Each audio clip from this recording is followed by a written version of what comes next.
Hi together. Oscar, just testing for later. Can you hear me already? Yes, we hear you perfectly. Perfect, and that works. Perfect.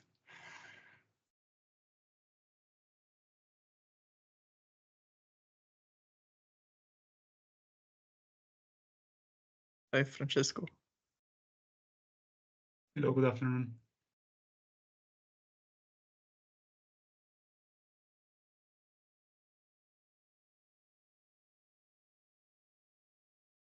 Are you sharing something?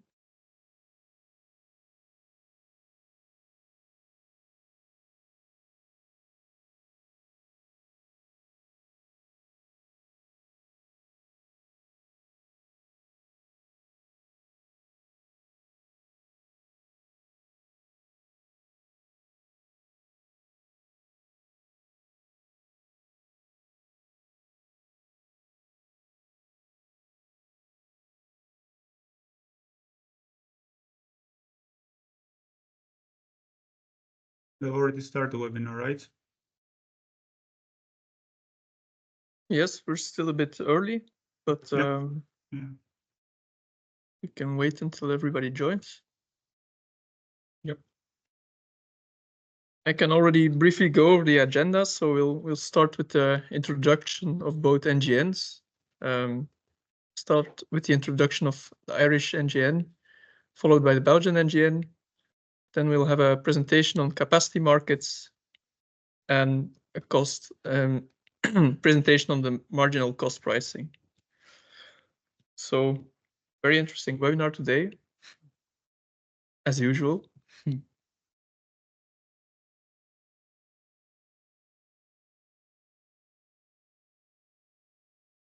Afternoon, folks. Hi. Hey, good afternoon. How are we all doing? What's the weather like? Rainy. Probably the same like in Ireland. Huh? It's very rainy, windy. Very Belgium and Irish weather. Yeah, the sun is actually out in Galway here in Ireland, so it's a change.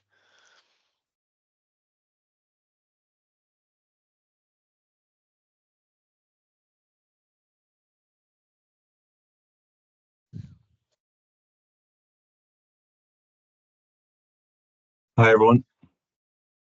Hi. No. You can hear me okay, yeah? Yes. Perfect day on.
Okay, then we've hit the 1:55. While we allow the rest of our colleagues to join, we can start with going over the agenda. So first of all, I want to give you a welcome to this webinar. We hope you will pick up interesting stuff. We think it's a very interesting subject ourselves. As you know, in recent months, we've had an energy crisis. And during the energy crisis, electricity markets have become a hot topic again, with several people questioning the market designs, etc. So do the markets do what they need to do? Are they still appropriate in their design for what is asked from them today? And in this webinar, we're going to touch on several very relevant topics in this matter. So we'll start with an introduction from the Irish NGN and the Belgian NGN to give you an overview of what CIGRE, the next generation networks, do and why you should join. Then we're going to continue with the presentation on capacity markets, and the last presentation is from Steffen Kaminski on the marginal cost pricing with a high penetration of renewable energy systems. In this webinar, we have a long time for question and answers.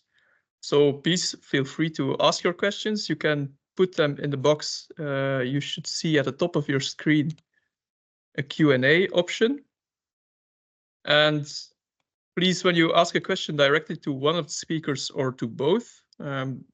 And if you see a question you like, please like it also in the Q&A section, so we can bump up the questions that catch the most interest.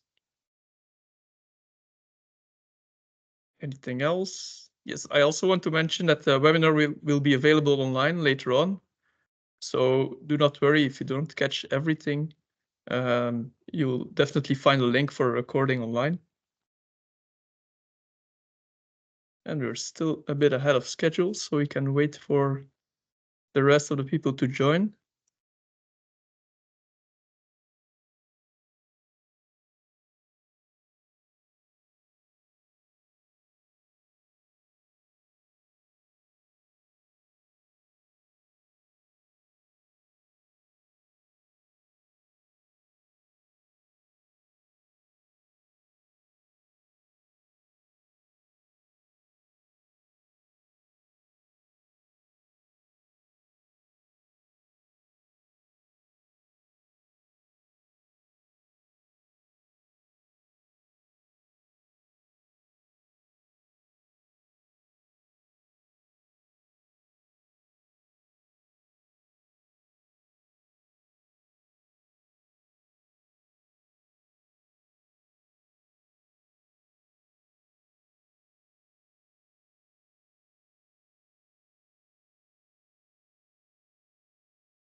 Okay, to keep your mind off the European elections, we can start the webinar. Maybe you can already share your screen, Keith, for the introduction of the Irish NGN. Yeah, no problem, Oscar. I'll do that now. Let me know if you see my screen. Yeah? Yes, perfectly. All good. Good afternoon, everyone. My name is Keith Keedy. I'm the chairperson of the CIGRE Ireland NGN. I suppose I joined CIGRE in 2018 with the NGN, done, I suppose, various roles within the NGN. So I kind of worked my way up to chairperson at the minute. So I'm just going to give you a brief introduction on the Irish chapter, I suppose, of the Next Generation Network. So I will just move the slide to just a brief agenda. What is the Next Generation Network? An overview, I suppose, of our committee, some sample events held lately. Just a bit of on the Paris session, which is kind of coming up in August as well from the previous session, and NGN members participating in it. And then just a bit of our membership overview and stuff like that, and how you can kind of join, I suppose. Just on the Next Generation Network, I suppose for myself, I was trying to come up with a couple of lines, I suppose, and what kind of summarizes best. But I suppose it's kind of an area where it allows young professionals under the age of 35 to develop their knowledge in the power system industry through events like today, site visits. So 2 of the photos at the bottom are from 2 site visits Engie attended late last year. So the Dublin Waste Energy event and Mount Lucas Wind Farm in County Offaly. So I'll touch on them in a later slide. It also allows valuable networking opportunities, I suppose, between peer-to-peer, but also from, say, the older generations that are within CIGRE to the newer generations, that knowledge transfer, I suppose, and get involved in working groups and stuff like that and producing technical brochures. It also provides a platform for early career professionals to feel, I suppose, comfortable sharing their ideas, presenting on their own work, I suppose, in their own fields and getting interaction with industry experts. So it's a really good platform, I suppose, for young professionals to get involved in CIGRE at an earlier career stage, I suppose.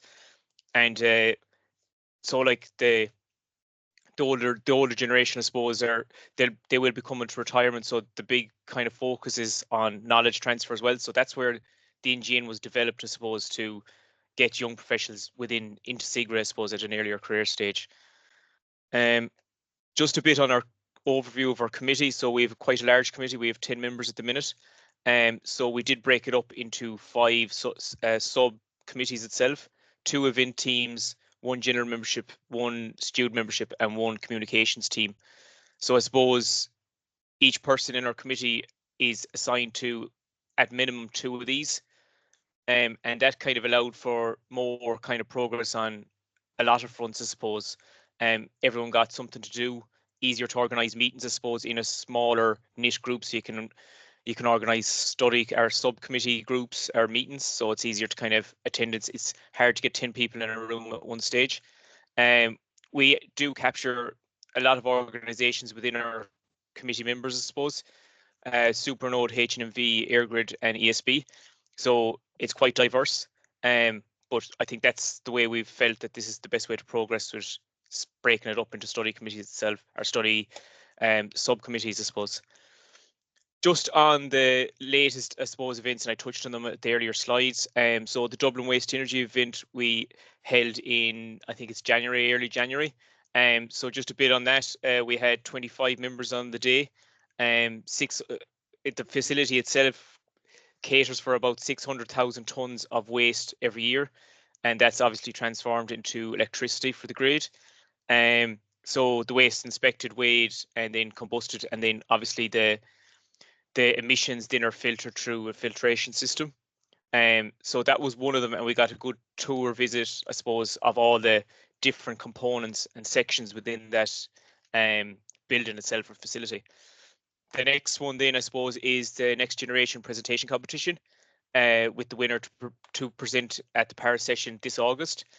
So we had 4 or 5 participants, I suppose, from various kind of organizations, and then they were kind of presenting on different kind of valuable insights in their own respective study committees, I suppose. So it gave them a chance to present, I suppose, to an audience, get feedback from the judges, and on the presentation, how you deliver a presentation and stuff like that. So it was a really good opportunity. And from the start, when I mentioned that CIGRE is trying to give, or the NGN is trying to give platforms for young professionals to give presentations on their work and showcase their talents or whatever. So our winner was Manuel Hurtado, so he'll be representing Ireland at the Paris session this year. This one, I suppose, is our latest one that was in April. So it was a collaboration event with IEEE PES, which is the Power Energy Society, and the subcommittee of Women in Power. So this is a hybrid event, which the hybrid element of it, I suppose, in person was in KTH in Sweden. So this is a collaboration event between the IEEE PES Women in Power, the UK NGN and Sweden NGN. So the in-person part was in Sweden. So we had 4 excellent presenters, I suppose, on the day. And it was all on the energy systems of the future and how we adapt to more renewables on the system, and the, I suppose, development of new technologies and how we combine these, I suppose, for the future development of the grid, I suppose. We had Louise O'Flanagan as an Irish representative. She is head of engineering and asset management in EirGrid, which is the TSO in Ireland. And then we also had Robert Finlan, who is our NGN secretary, given, say, a brief introduction similar to myself today on the Irish chapter. So just a bit on those, that all of those recordings are on our YouTube channel, or they'll be on by the end of this week. So that's CIGRE Ireland NGN if anyone wants to revisit those and have a look at more information, I suppose. Now, nearly there. That was just a couple of images, I suppose, of the NGN committee presenting at Paris last year. So poster sessions, tutorials, and group discussion meetings. So it shows you that the NGN is there for allowing young professionals to give kind of presentations on a global scale. So it just shows the kind of NGN, the platform they provide, I suppose. Just on our NGN membership itself, if there's anyone on the call that wants to join CIGRE Ireland, so we have a student membership QR code and a young members QR code. So the student membership is free. So if you do want to, you can scan now and brings it through it, or else you can visit CIGRE Ireland website and you can go through the drop downs, I suppose, for membership to go through that. We are trying to encourage involvement from colleges on the way, so students is a big focus. So if you are looking at joining CIGRE or like, I suppose, the presentations from here on, please do reach out. You can reach out to CIGRE Ireland NGN at gmail.com as well for any more information. But look, that's it for me, and I hope everyone that's on the call enjoys the next couple of presentations. Thanks. Thank you very much, Keith. Very interesting. Now we can go over to the introduction of the Belgium NGN by Giacomo Bastianel. Great. Okay. Thanks, Keith, for the nice presentation, and I will do essentially the same for the CIGRE Belgium NGN. So, as you can see, yeah, I'm Giacomo Bastianel, chair of CIGRE Belgium NGN. I'm a PhD student for K11 and Edge by Energieville. So, yeah, in this presentation, I will quickly touch upon these points, mission and goals, our steering committee, what we did so far to increase the members, some events we did, some events we will do this year, and then some contacts that in which you might be interested. So our mission and goals is essentially our group started in September 2021. There was a first steering committee and we are the second one. So it's my second here. And what we've been trying to do in this time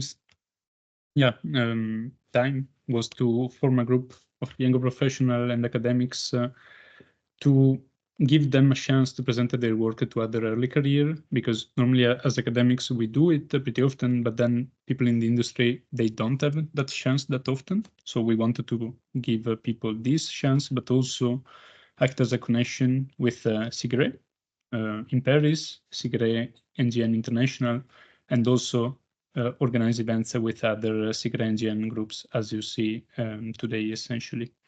We also try to organize and promote activities, as you can see from the slides, technical visits, tutorials and workshops, and I will touch upon them later in the slides, but also, yeah, try to involve several groups from other countries to do so.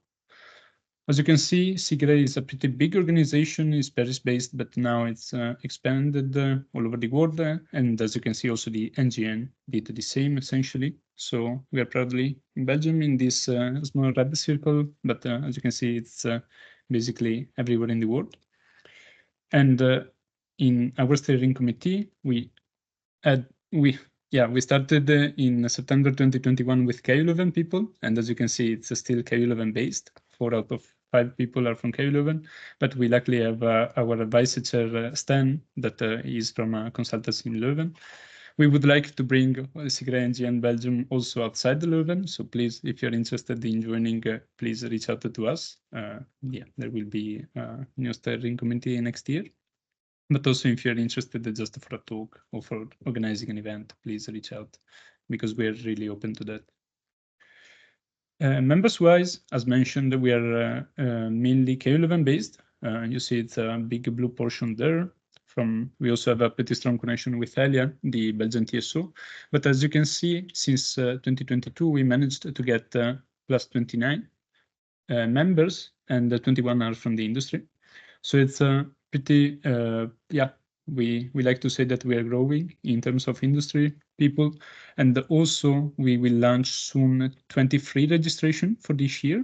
So please reach out to us, probably on LinkedIn, and by email we will send the registration link, because It's worth 88 euros, if I remember well, for 2 years, the free registration. So please, if you're interested in our events, yeah, register. For the events that we had in 2023, we had a joint webinar with CIGRE NGN in the Netherlands, joint event with CIGRE Belgium, and a presentation competition, as our the CIGRE NGN group from Ireland did. And in 2024, we had a webinar with CIGRE NGN Denmark, this webinar, but also there will be 2 technical visits in different locations in Belgium. We will give information soon about that, but we already confirmed the 2 of them, one in an offshore substation construction yard, and the second one in a battery installation. On top of that, we will also host our annual presentation competition in November 2024.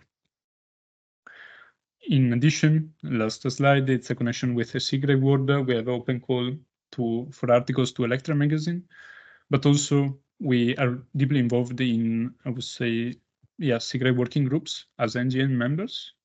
You see here there are 4 NGN members that joined the working groups, but I believe also that yeah, new working groups are formed, and our NGN members already joined 2 of them, if I remember well. Plus, there will be our presence in CIGRE Paris session with 2 NGN members that were accepted for the NGN presentation. You see one here, Oscar, and also the winner of our presentation competition, Eros, plus 2 other members from the steering committee will attend the session, and also 4 NGN members who will present their papers in the proper CIGRE Paris session. If you wanted to follow us on our socials or reach out to us, please contact us, send an email to this address, or just give us a follow on LinkedIn. So I'm done with the presentation, I guess. Yes, okay. Back to Oscar. Thank you, Giacomo. Then we can go over to the presentations. I want to repeat that if you have questions, please ask them. You can see the Q&A button at the top of your screen. And if you ask a question, please direct them at the speaker, and we can treat them after the presentation. We have a long time for question and answers. And then we can go over to Aodhagan Downey, who will give us an overview of capacity markets, the good, the bad, and the ugly. So please, the floor is yours. Thank you. So can you see my slides there? Yeah. Okay, great. Well, thanks very much. My name is Aodhagan Downey. I'm the capacity market lead for EirGrid and SONI in Ireland, and also for Northern Ireland. I'd just like to thank you for the NGN for inviting me to speak today. It's a great organisation, CIGRE. I've been involved in it since I think 2007. And I've, over the course of my career, I've found it extremely useful to be able to interact with people across the world. It's amazing the resource of expertise that you get with CIGRE, and just the depth of knowledge is incredible. So I think from my perspective, it's really helped me over the course of my career in terms of learning about all aspects of the power system. I've been involved in the C5 group for a number of years now, but again, it's great to see the full breadth of all the aspects of the power system are considered. So I think from a point of view of the NGN, as well as the guys have gone through there, lots of really good, interesting activities going on. So great to be a part of that. So in terms of my own experience, I've been working in the area of capacity markets for a large chunk of the last 20 years. I've been working with EirGrid, in particular around the design and development and operation of capacity markets. So it's something that I suppose I have a number of experience in. I've been working in this current version of the capacity market for about the last 5 years, and I've also been involved in the design and development of the Renewable Electricity Support Scheme in Ireland, and the establishment of the first Renewable Electricity Support Scheme. So that's just a little bit of background, I suppose, for myself. So I've basically entitled this "The Good, the Bad, and the Ugly." So I just maybe some caveats in relation to this. So oops, can you still see that? No, it's gone, is it? Okay, sorry.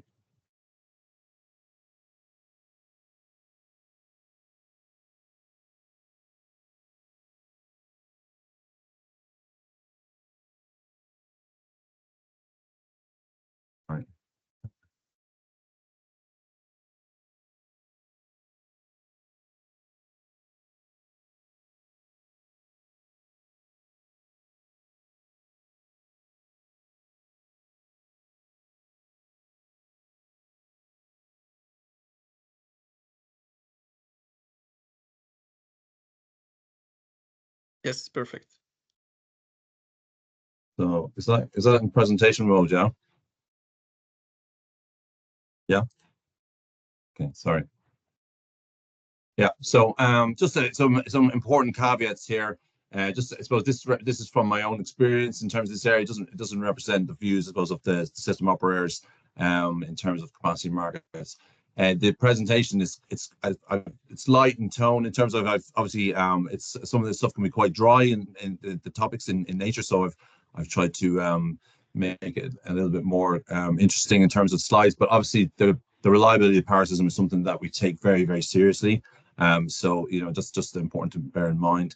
And then also just in terms of the characters in the slides and their various attributes are kind of fictional in nature, so they're not representative of actual characters, but they're there as a kind of a tool, I suppose, to explain the different considerations in terms of capacity markets and how you approach it. And so hopefully, well, it's important to remember this as we go through.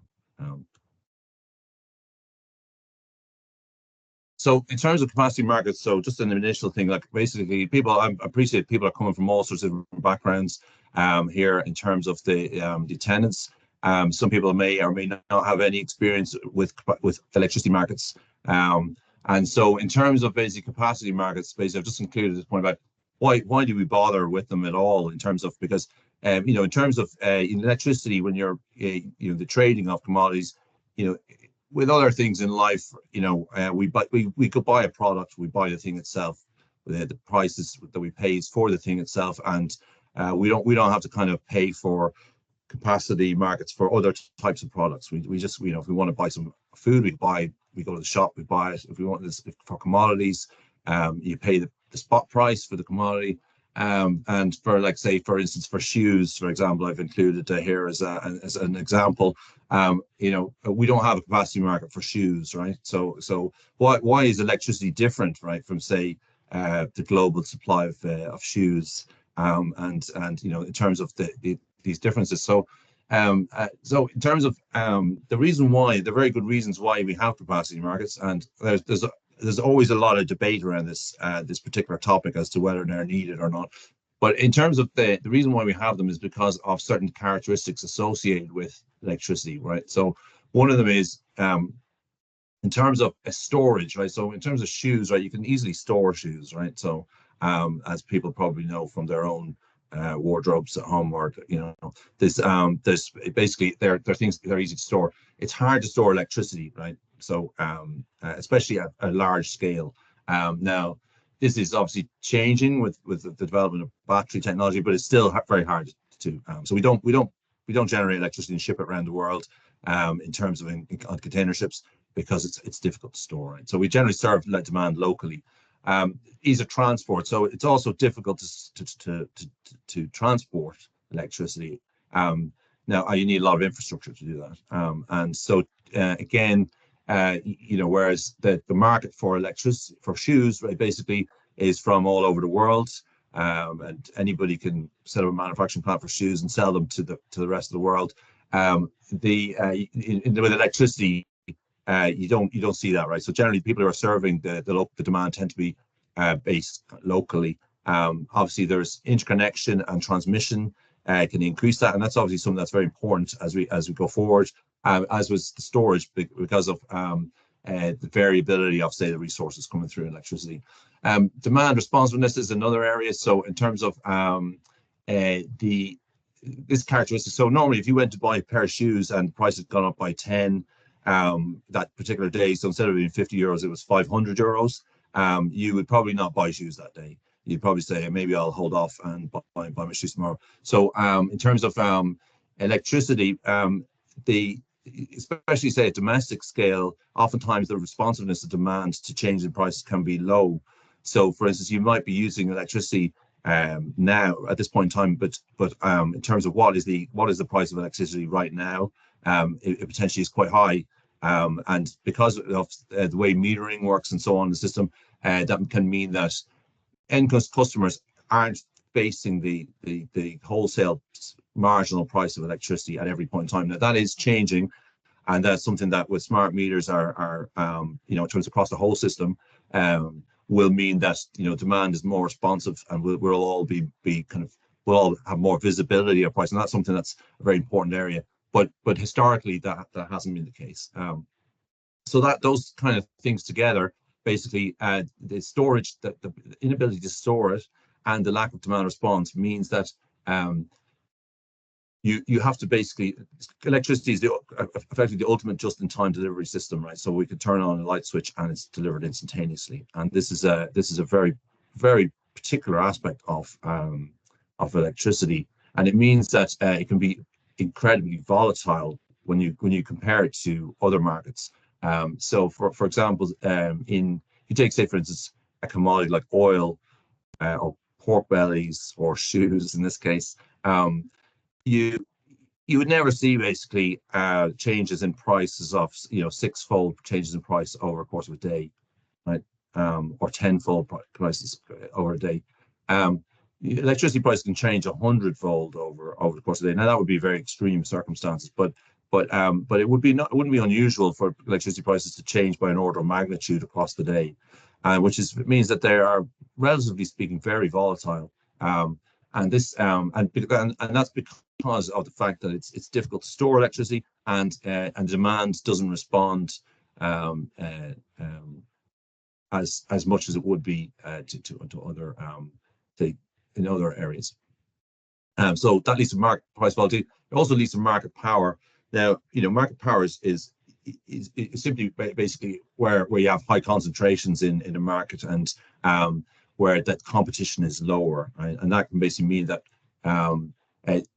so market power basically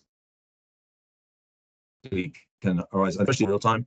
You can have increase in terms of market power. So this can lead to concerns that prices are too high, right? And so this could be either they're too high in the value placed on them by customers, or the amount is above what would be considered competitive levels.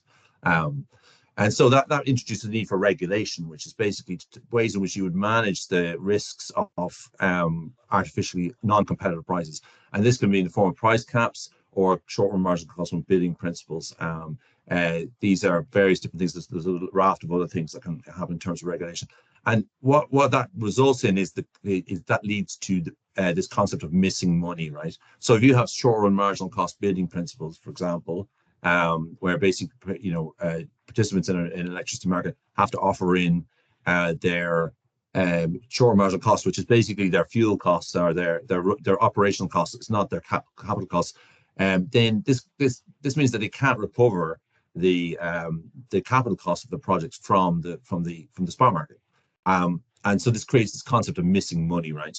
So missing money is basically means that there's not enough money in the actual spot price to recover the investment in capital that's required for, say, to build new generation, right? So this means that the conditions in electricity markets can be poor for investment in new capacity. So the volatility of the price, and then the fact that it's regulated to protect consumers against market power and various different other things, creates the conditions where the actual the investment can be low, right? So this is where capacity markets comes in. So I'll introduce our first character here. This is the bad, right? Angel Eyes, right? He's a fairly ruthless character, and this guy he's interested in basically himself pretty much, and basically taking advantage of situations, right? And so he likes volatility, and he likes the fact that maybe there's potentially reduced investment and there's no new entrants coming in, and that suits him. What I've included here is basically a slide from, or a graph. This is from the 20th. I appreciate the text is quite small on parts of it, so I'll just read it out in terms. This is from the week from the May the 20th to May the 26th of this year, so just a couple of weeks ago. And this shows in grey you have. In green, you have the demand in Northern Ireland, or sorry, not demand. This is the trading on the day-ahead market, where most of the volume of electricity is traded. So you have the green is Northern Ireland, the grey is Ireland in terms of volume, right? So that's the bar graphs. This is over the course of a week. So you can see there, this is kind of a demand profile bar, and you can see the daytime demand. during the week, and you can see the weekend slightly lower. And now this is not all the demand, but it would generally be a large, like pretty much most of it. So this would be quite indicative of demand. And you can see then in purple is the GB price, and then in red is the SEM price, the single electricity market price for Ireland and Northern Ireland. This is the wholesale electricity market. This is not the capacity market. This is just spot market. And then you can see here, just below it is the wind, right, output, right. So you can see here that this is the green line is the forecast, 15-minute forecast, and you can see the red line is the actual wind, right. So you can see here we have basically 5 gigawatts, a little bit more than 5 gigawatts, and then we have upwards of 3.5 gigawatts of wind appearing onto the system and then leaving the system and coming back again. So you can see here that this creates basically price volatility, and you can see, and this is coming from the physical volatility of the resources, and we're having to balance that out. And so you can see here the price basically on the, I think that's the Wednesday, basically drops very low, but then it comes back up quite high on the Thursday, right? So you can see here that this is this volatility. So going from, say, 25 euros up to 175 euros, that's a 7-fold increase in price, and this would not be unusual in terms of. So this is the kind of thing that's in terms of, this would be a normal. This would not be excessively volatile, and this would be a normal kind of feature of a lot of electricity markets. And but this guy, he wants to see. He's looking for basically opportunities where he's hoping the price will go much higher, right? So he says these villagers, they could do nothing about it, right? So he thinks he's looking to take advantage of the situation, right? Now, obviously, this is a fictional situation I'm representing here, right? In terms of, I just want to emphasize, right? In fact, what I'm going to go through here is just how we mitigate, right, this kind of this from the market by basically strong regulation, enforceable rules are in place, right? So I want to emphasize that. But basically, these guys are there to make money. And this particular character, he's interested in, he's quite ruthless, right? So he's looking for this situation, right? But then you have entered the goods, and this is the new entrant, right? So this is Blondie. He's a good guy. And he arrives in and he says, basically, I don't want to. I'm not going to be trying to take advantage of these people. I just want to cover my room board and a little sipping whiskey. So he just wants to basically cover his costs, right, and have a revenue. Pay him. You got to pay him a wage, right, and he will protect you from these bandit prices, right? So the bad is trying to bring in. So this is effectively what the capacity market does, right? It basically pays out a flat rate to a generator, and so customers pay that, and in exchange they get protection from high prices. So this whoever takes on the obligation, they get paid that money, and they basically all in return for stable revenue. So this is so basically this is a strong incentive to generate there when the high price happens, and if not, they pay replacement. So just in terms of time wise, how am I doing for time in terms of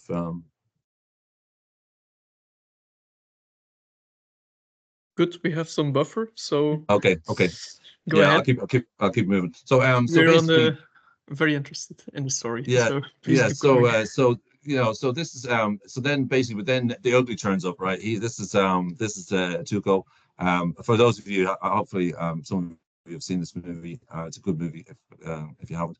But basically, Tuco turns up, and then Tuco is an opportunist, right? He is kind of a guy that he just tries to get away with stuff, and he's looking for. So he says somebody say something about whiskey, so he's interested, right, just in anything that's going, right. So and he thinks, well, maybe to go and get stuff, I can get out of here, right. That's, I don't really have to.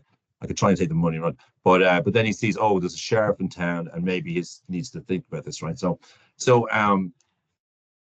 these are the kind of, so basically, and then Angel Eyes, he says, this looks like a lot of hard work, right. I don't know if I can you know, the high prices, the opportunities that were there. I'm not sure this capacity market does this for me, because it's you know, it seems to be too much hard work, right? So he decides to go, right? So basically, the point of all of this is that you really, in terms of design of capacity markets and in markets in general, you need to basically design the markets to basically mitigate against basically the kind of characteristics that some of these characters have, right? And basically, and to attract the characteristics of you know, the more kind of desirable, prudent, well-run projects, right? So in terms of reliability, right, we have a number of different things: reliability, risk aversion, competency, trustworthiness, self-interest, and kind of ruthlessness, right? So these are kind of things where, you know, in terms of the integrity of market arrangements and basically the protection of consumers, you need to make sure, right, that you kind of are, on one hand, putting in place strong measures, right, to protect against, say, various undesirable characters, but also that you don't kind of throw the baby out of the bathwater. You don't actually, in doing so, remove the conditions for investment, right? So like in terms of reliability, risk aversion. So the good is he's very reliable, he's risk averse. He doesn't get into situations that he can't handle, and he's very competent. But the bad is also in that he's similar to that, right? So he's kind of similar. So where they differ is basically on trustworthiness, self-interest, and ruthlessness, right? So, you know, the good is high on these ones and the bad is low, right? So and then in terms of the ugly, he's kind of low across the board, right? So he's got low on reliability. He's not risk averse at all. He's a kind of gambler, so he'll go in and try anything. And then in terms of competencies, low levels of competency, not trustworthy, and he's got high levels of self-interest, and he's kind of maybe less ruthless than the angel eyes. So he's so in terms of this, he basically means that in terms of design consideration for capacity markets, a level playing field for reliability is really important, you know, to establish, so that basically people can compete on the same thing, and it's visible how they're faring against basically their abilities. Risk aversion. So one of the key important thing with the capacity market is that if you make it too risky, you'll eliminate everybody, right? So you'll eliminate the good investor, but the other, he doesn't really care. So you'll end up with projects that are less prudent and possibly riskier projects if you make it too risky, right? So you have to put in a certain amount of performance requirements, right, in order to get delivery, to get the performance you need. However, if you go too much, right, prudent investors will not invest. They will actually say that's too risky for me. So it's important that you set those carefully, right, and so that they're not punitive and they're not overly risky. In terms of competency, basically, so you have to have qualification standards that eliminate that there's a basic set of requirements: grid code requirements, the ability to meet the trading and settlement code, the ability to meet the capacity market code. These are various things that are, and various qualification requirements to be able to show that they can deliver. So these are very important to eliminate basically projects that are just not, say, capable of meeting those various requirements, those standards, right? And then, so in terms of these remaining ones, explicit cost-based consequences, right? Cost-based consequences, right? Not punitive consequences, but cost-based to address poor performance. And insofar as possible, I'll jump to this last one, which is strong rules, right? So strong rules and the enforcement of them, clear, explicit, strong rules, and them being enforced by the sheriff, or in our case, myself. It would be is a necessary thing to have as part of the market, and that basically ensures that the projects that you come through are like in the good, right, category, and that you mitigate against these types of projects coming through where they're maybe opportunistic, or they're basically have their own interest in mind. Aodhagan, can I interrupt here? You have a lot of material left. So I just have two more slides, right, and then I'll be quick. Okay. Okay. Yeah. Thanks. We're Oscar. testing the risks of our time. Sorry. Yeah, so the terrain, right? So just important as well to understand that the terrain is complex, right? So just outside of these kind of considerations, capacity market, we have planning, right, in terms of projects. You know, better developed projects are more likely to see environmental constraints, connection to grid and gas. You know, in terms of more complex connections, have longer lead times, supply chain for major equipment, and you know, major global events, war, COVID, these things, right? They all impact on deliverability, and they're things that cannot, you know, they can, these are outside of capacity markets to a certain extent, and it's hard to mitigate against some of these things in terms of so that's another factor that there's that important to remember. So basically the end of, so conclusion. So again, these are just illustrations of basically how kind of we approach kind of the trying to ensure basically you get delivery in the capacity market. And these are a lot of things here I've experienced in different regards over the course of the last few years. And I think just the key thing is you know, you have a diverse set of people that come to you, and having clear, explicit, enforceable rules and very good incentives aligned with customers' interests that are not overly risky are the key things, right, in terms of having a well-functioning capacity market. And this can be successful in attracting investment, but there's also difficulties in the terrain in terms of building large infrastructure, and this obviously takes time. Thank you. That's me. Okay, thank you, Aodhagan. Very interesting way to approach the subject. Very interesting. So then we can move on to Steffen Kaminski, who will tell us more about marginal cost pricing and capacity remuneration mechanisms. So the floor is yours. Perfect. I assume you can see my screen? Yes, perfectly. Amazing. Thank you very much. First of all, thank you very much for the invite, and very much appreciate the opportunity to present you with you guys here. As most of the organizers, I'm an alumni from, or I've done my PhD at KU Leuven. And now I work for Engie Impact, and I have to give a little disclaimer. So the views that I'm going to present are my own views as from a research perspective, so they don't necessarily reflect what Engie thinks. What we're going to do today is I structured my presentation in 2 blocks to pick up everything, to make it graspable for everything. I would like first to explain why electricity markets work with marginal cost pricing, to explain why marginal cost pricing is the one and only way to procure electricity efficiently. With that, I would also like to connect to current events that the market design is being questioned by average cost pricing. And I would like to explain a little bit around that. And then I would like to basically rephrase what Aodhagan impressively said. Why do we need capacity remuneration mechanisms? Why is it needed even from a theoretical standpoint? And then I would like to connect everything to the current involvement of the system, that we have higher penetrations of green electricity. And I would like to address the question whether CRMs are still needed in those systems where we have higher shares of VERAs, or whether they could even be used to promote those higher shares of renewables. So first of all, okay, why is the market working with the marginal cost pricing? For that, I would like to start at the very beginning. I would like to give an example that's unrelated of the electricity market. So it can be explained with any kind of good. Being situated in Belgium now for 6 years, I had the choice between picking potatoes or maybe beer. I might go for this reason with potatoes. So if I was a vendor and if I was looking on the, let's say, weak market to buy a certain amount of potatoes, being rather structured, I would proceed as follows. I would look around to the different vendors. I would ask the different sellers for the prices, for the quantities that they have. So as I'm a big seller, I would like to buy a lot of potatoes. So one reseller won't be enough. So I need to ask for different prices. They will tell me how many potatoes they have and what they cost. And to procure or to spend a little amount of money, because I would like to earn money, I would start buying potatoes first with the cheapest reseller, buy everything from them. If I need more, I would continue buying with the next cheapest reseller, and so forth. This is actually also how the electricity market works on the, for example, day-ahead market. Here I printed out a marginal cost curve.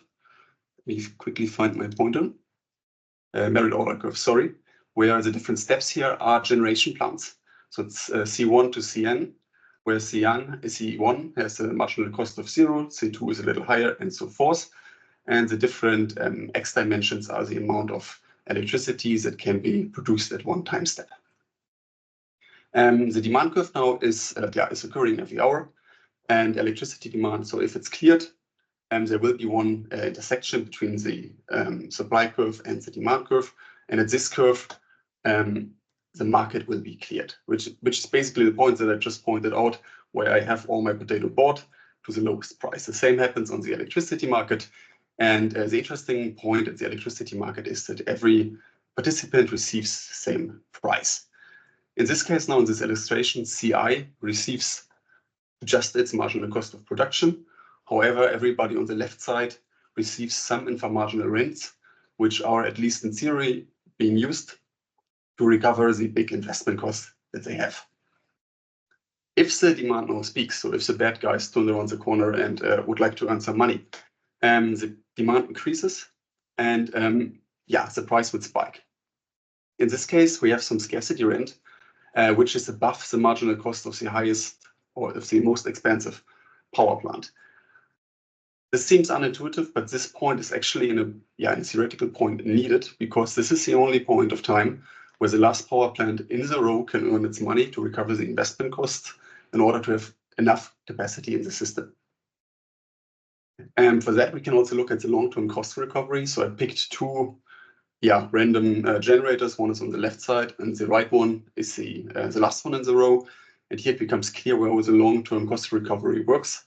So on the left-hand side, there is all costs, being the fixed investment costs and the variable costs. So everything is recovered by the electricity market.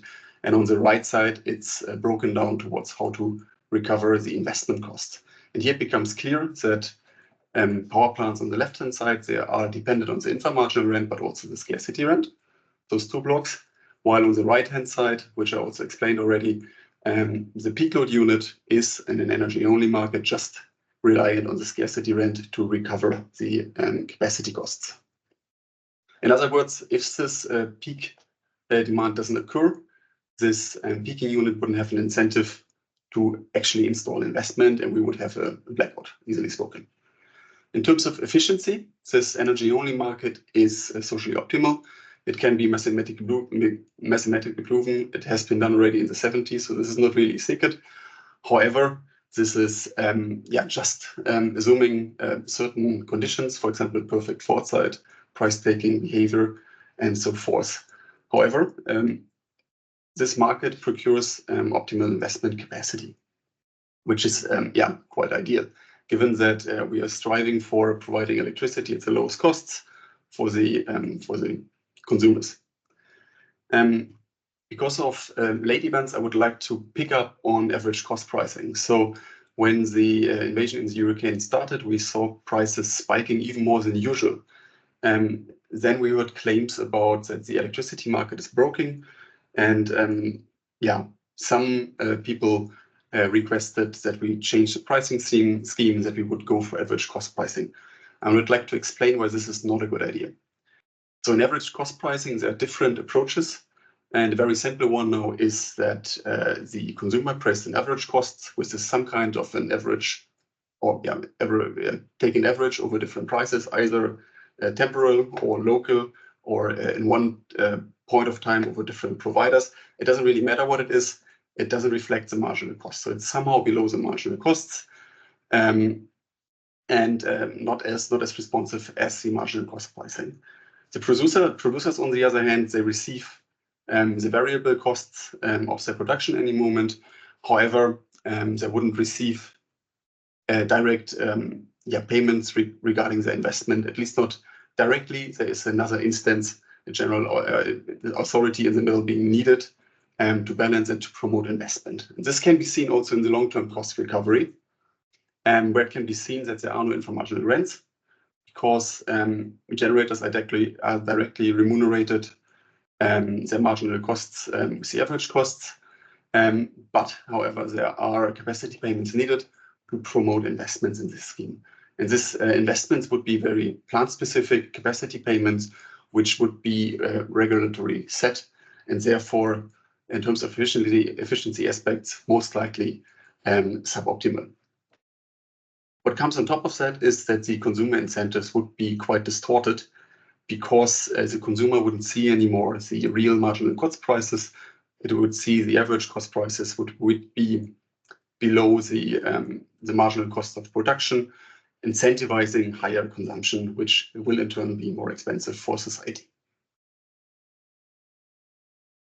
So maybe coming back to the actual storyline, I've shown at some point that energy-only markets in theory promote the social optimal resource mixes.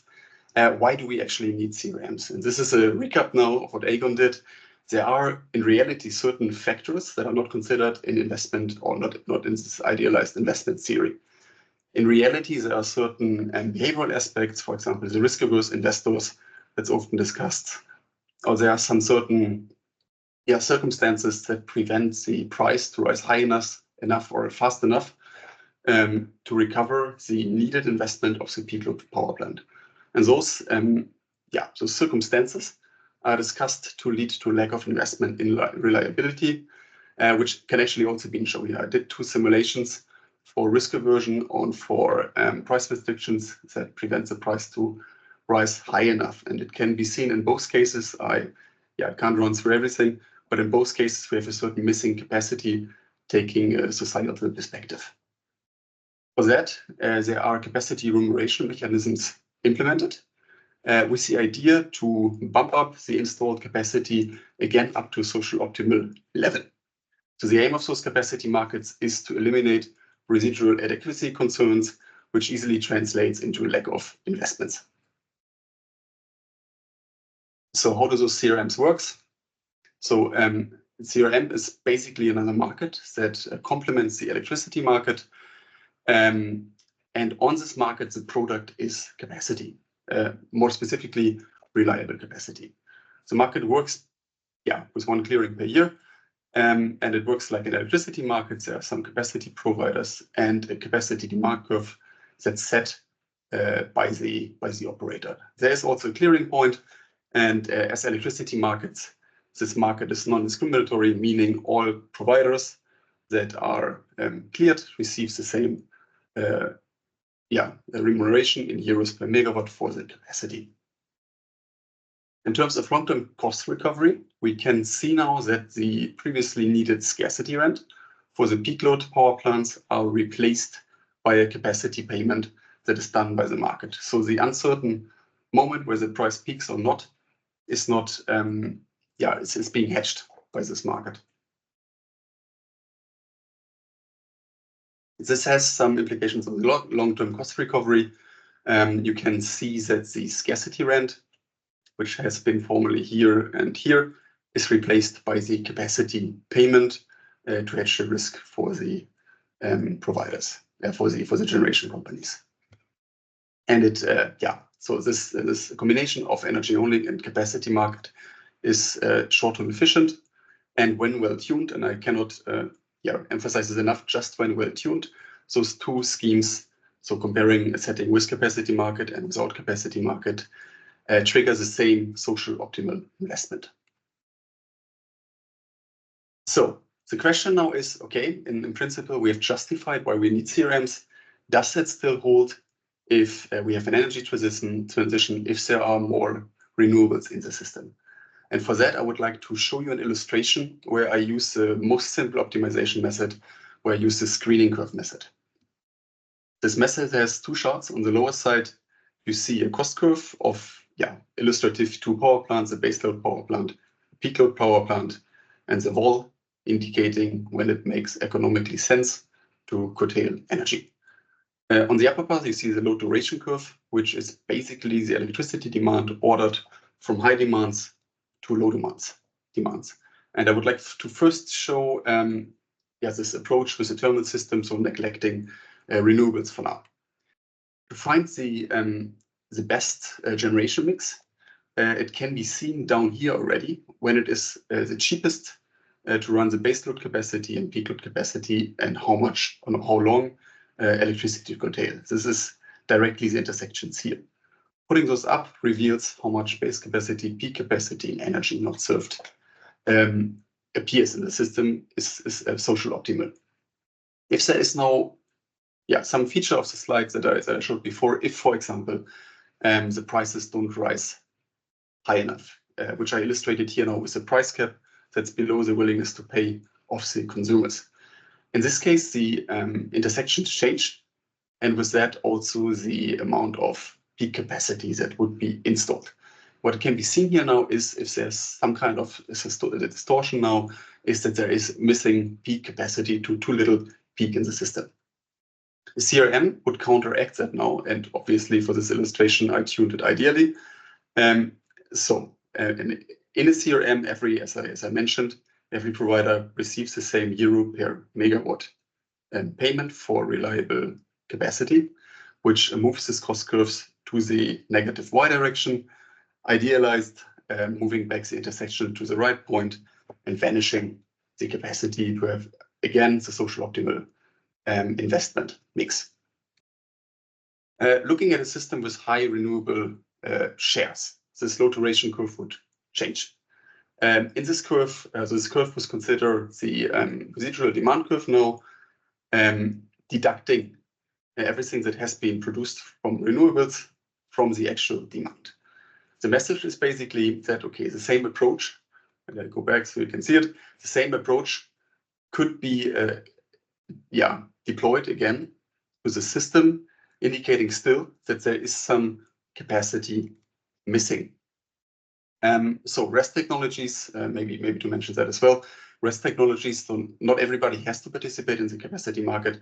They can also opt out of the system, or they can opt in. If you opt out, the capacity or the residual demand curve would be lower because the residual demand curve of the renewables has to be considered. The main message is now that this missing capacity would still be there because the underlying reason for capacity markets to exist hasn't been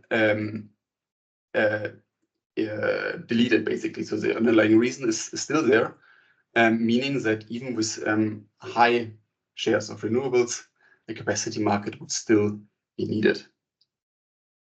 Lastly, maybe even going a step further, I've been asked before this talk whether we should reuse, or whether we could reuse CRMs, repurpose is the right word, repurpose CRMs, so that they could actually even support high-risk penetrations.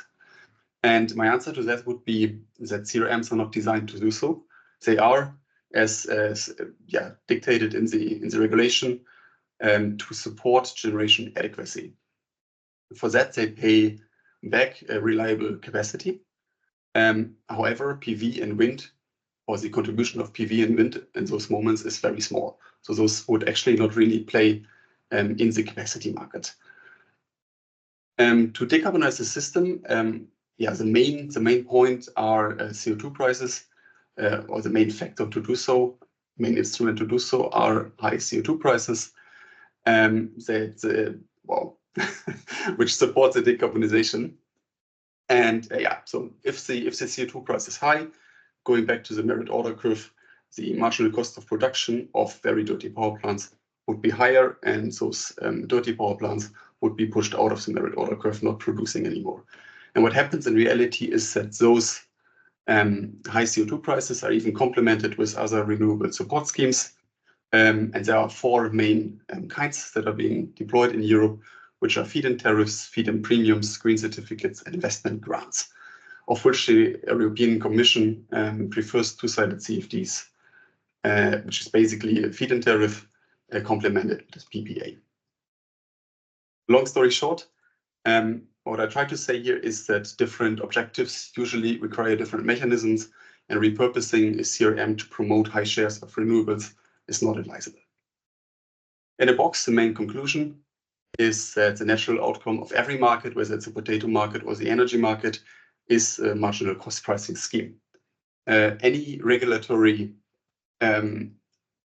interventions, for example, average cost pricing, will alter the system to be less efficient than marginal cost pricing.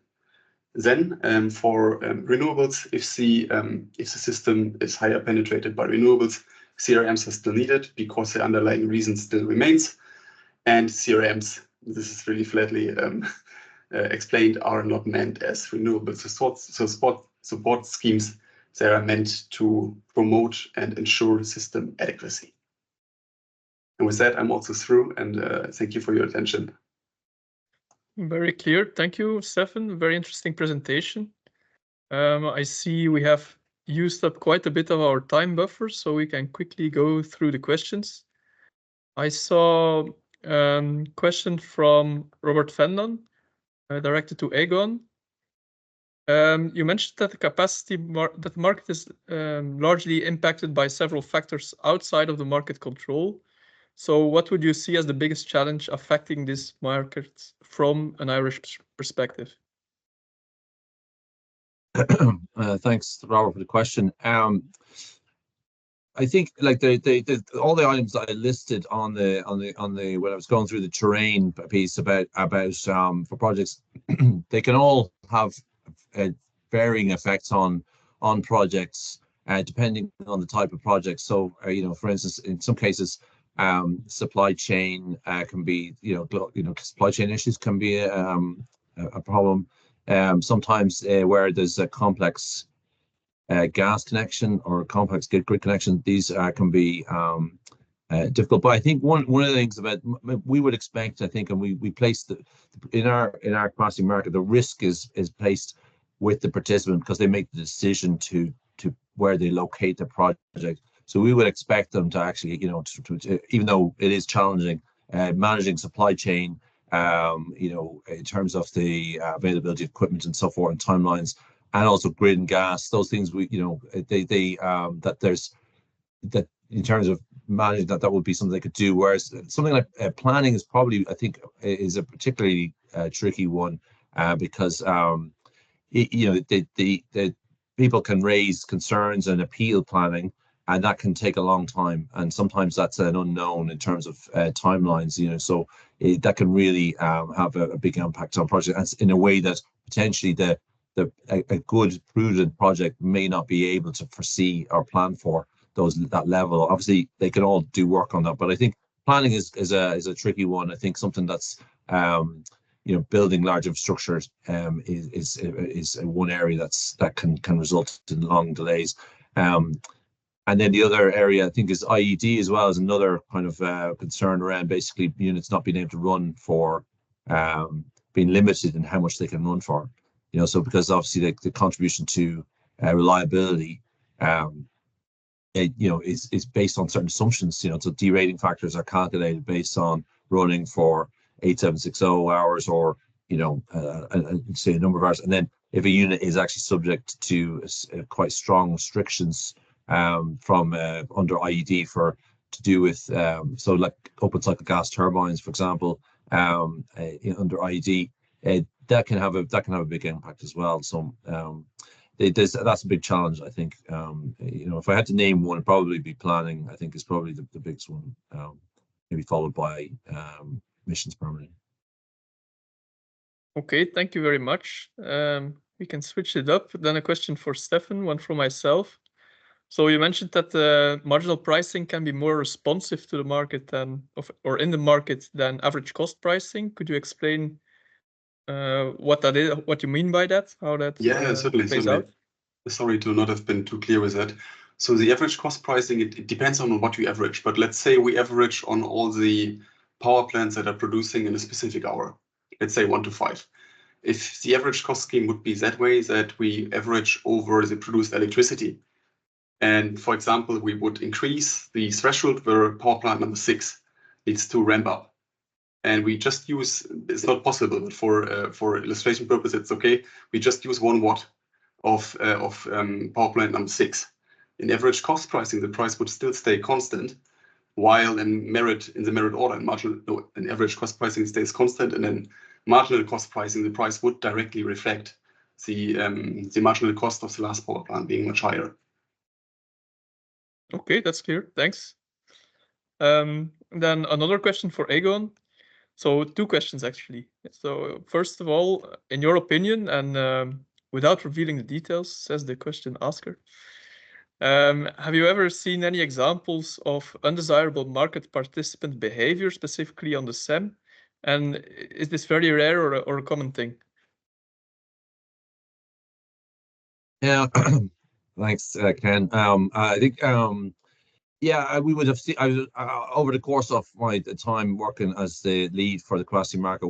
I've ran basically about over 10 capacity auctions. We probably allocated about maybe over 9 billion euros worth of capacity payments in those auctions, and we have probably seen through the process quite a lot of different characters come forward in terms of the process. So sometimes you know, a lot of information is published around, you know, the outcomes and so on. But there possibly are I think instances where you have maybe participants who would be a little bit more optimistic about what's possible than we would. So that would be quite common, where a participant says, well, we can do this, you know, in this time frame and deliver in this time frame. And we say, we don't think so. Like that's so that's something that we look at a lot. I think so that kind of, that's in the risk piece, you know. But I think over time the risk, I think in terms of getting the balance right between it being a sufficient risk to drive delivery, but not too much to actually deter people, right? That's the real balance you're trying to strike. That has actually seemed to have you know, worked. You know, early on in the capacity market, we would have seen, say, a number of projects coming forward with you know, very high levels, volumes expected to deliver, and a lot of that was terminated. But then when the actual the long stop dates were kind of tightened up around that, we saw basically the kind of a bit more discipline coming into those areas. Yeah, I think just having the enforceable rules, when you have clear enforceable rules, you can actually apply them, and we've applied termination charges where we've taken, you know, millions of euros off people, which is very hard to do. In reality, people tend to not want to part with that kind of money. But because the rules have been quite robust, we found that actually they've been well behaved and gone, you know, in terms of when we've actually had to apply them, that it has people have accepted the outcome, and so hopefully that gives some answer to that question. I think there's a second. Is that second question? Yeah, there's a second question indeed. So, yeah. So what areas do you think there's most need for additional signals to the market participants to encourage the good behavior, and when is the next review of the SEM market to be expected? Yeah, so I think like from a point of view of good behavior, like it's very important to basically say as well. I think that when participants that are come forward with projects that I've seen, all of them they're operating quite challenging external conditions, right? So that the terrain is really a significant factor. So delays, and generally, for the most part, delays in projects, or in some cases terminations, have been a result of really very significant external factors. So I think that's really important to emphasize in terms of that a lot of these projects are been, for the most part, good, right? And I think you know, so in terms of with the capacity market, it takes a long time for the actual results to start to come through, and I think it's really important to maintain stability. You know, so in terms of rather than say trying to tweak it and change it and redesign it to try and kind of fix some things, I think that probably the balance is quite good there, but it'll take some time for it to come through, and that's so the investment in capacity takes a long time, and I think that if you kind of keep moving the rules around, basically investment kind of they lose kind of confidence and the certainty. Whereas if you maintain stability, basically people can, you know, it takes time to build up that investment appetite. And I think that so I would say, just in terms of you know, in a lot of extent, I think maintaining the kind of current market in its form, I think there is a good balance there. Where there are some areas I think that Steffen kind of covered in his presentation about scarcity pricing. So I was involved in the design of scarcity pricing in the imbalance price, and I think having the probably making sure that those high prices and the incentives that come through that are